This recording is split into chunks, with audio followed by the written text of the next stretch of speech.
Irán Aviv. El arte real. Hoy presenta la magia blanca. Se denomina magia blanca a aquellos actos de liturgia mágica cuya naturaleza, métodos u objetivos son comúnmente aceptados por la sociedad donde se producen. Se utiliza como antónimo de magia negra. Según Guy Bechtel, en todos los tiempos ha habido varones y mujeres que decían tener poderes y practicar la magia. Desde sacerdotes hasta emperadores se arrogaban el título de mago. Había funcionarios estatales que trabajaban de adivinos o augures y se dedicaban a augurar quién sería el vencedor en la batalla. Eran los magos. La brujería, en cambio, ejercida por gente de menor nivel cultural y económico, era vista como un subproducto de la magia. La gente recurría a los brujos y brujas para ahuyentar la mala suerte o mejorar las cosechas. En los principios se trataba de una brujería benéfica. Las brujas o brujos practicaban la llamada magia blanca. Esto se veía en Occidente tanto como en Oriente. En la antigua Roma, en la antigua Atenas, en el antiguo Egipto e incluso en África, existían talismanes contra el mal de ojo, amuletos, hierbas mágicas y pociones.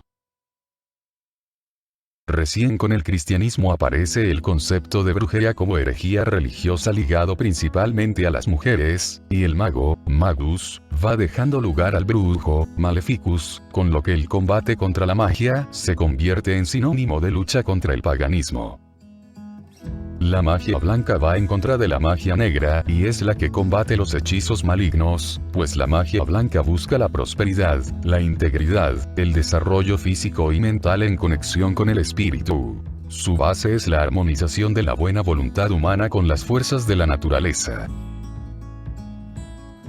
En todos los tiempos y culturas, se ha creído que existen remedios para influenciar en otras personas o sucesos. Todavía hoy hay tantas preguntas abiertas sobre nuestro mundo y el hombre a las que la tecnología y ciencia no puede responder. Preguntas como si hay vida después de la muerte, si hay formas de vida en otros sistemas solares, o por qué funciona la homeopatía y flores de Bach. Las últimas se basan en la idea de que cada planta tiene unas vibraciones, alma, que se puede captar en agua y que ingerido influyen positivamente en el hombre y animales. Si las plantas tienen alma, puede que cualquier objeto tiene sus energías. Hay test que demuestran que los pensamientos negativos y positivos de una persona influyen directamente en la fuerza de otra que está cerca. Sabemos que en la medicina se usa luces de diferentes colores para curar dolencia o cambiar el estado de ánimo. Sabemos que las fases de la luna influyen sobre el hombre. Bajo luna llena se cometen más crímenes y se evita hacer operaciones quirúrgicas. La fe en Dios puede hacer milagros como curaciones espontáneas en personas muy religiosas. La magia blanca no es nada más que el uso de estos fenómenos para conseguir propósitos siempre positivos y no hay cuestión que funcione. La mayoría de la gente piensa que la suerte es algo que nos llega de fuera. Pero no es así. Si somos felices y nos sentimos afortunados depende de gran parte de nuestra forma de vivir y de ver las cosas. El destino es algo que podemos cambiar con las decisiones que tomamos. Tenemos que entrenar nuestra mente para reconocer las oportunidades que se nos ofrecen. Por medio de la magia vamos a mejorar nuestras capacidades mentales y vamos a reaccionar favorablemente a las situaciones y personas que tenemos delante. Con los rituales de magia no se influye directamente sobre nuestro entorno, sino cambiamos nuestras percepciones y reacciones al entorno. Hay algunas leyes que rigen la magia. Son las de la similitud y la del contagio. La similitud usa los símbolos. Los símbolos están presentes en toda nuestra vida cotidiana. Un ejemplo son las señales de tráfico. La magia usa también símbolos que nuestro cerebro sabe entender, si no racionalmente, inconscientemente. Por ejemplo, corazón amor, tijeras cortar con algo, cordón atar con alguien. La ley de contagio se refiere a lo que hacemos con un objeto que pertenece o se ha hecho para una persona, sucede a esta persona.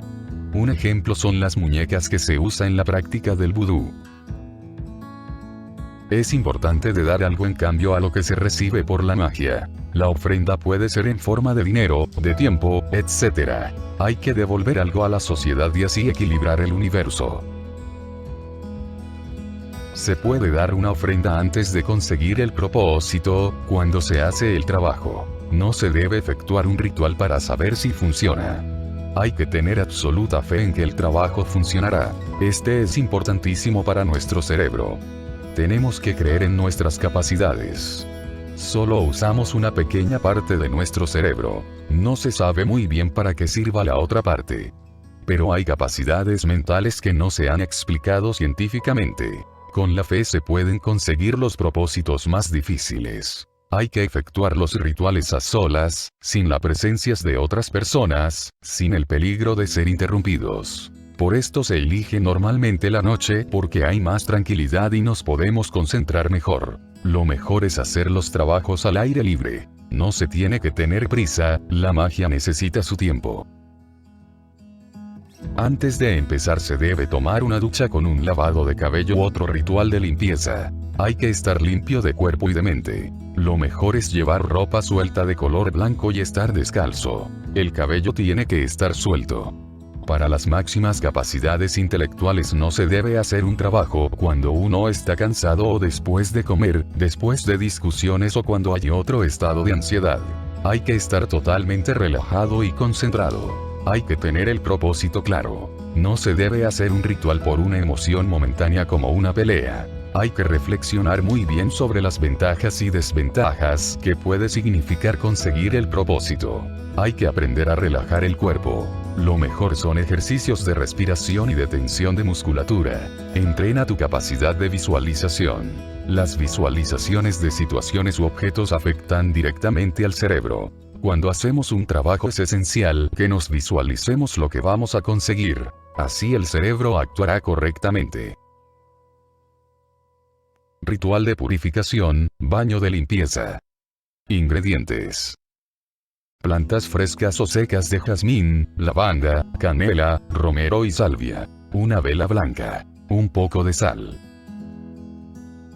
Antes de realizar cualquier ritual mágico, debes limpiar tu aura de energías negativas y preparar tu cuerpo y mente para abrir los canales espirituales y el ritual tenga el máximo éxito.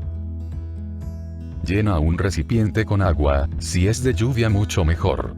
Ponlo al fuego. Añade todas las plantas y un puñado de sal. Dejarlo hervir 10 minutos, apaga el fuego y espera que se enfríe la infusión. Tienes que colar la infusión. Prepárate un baño al que echas la infusión. Encienda en el baño una vela blanca y métete en la bañera. Si no tienes bañera, toma una ducha con lavado de cabello y termina echándote la infusión encima de la cabeza. Mientras te relajas, repita esta oración. Agua y fuego, vuestra ayuda os ruego. El agua me quita toda impureza. Mi casa quedará como una fortaleza contra las fuerzas del mal, me protege este ritual. Con esta limpieza yo quedo protegido de pie a cabeza.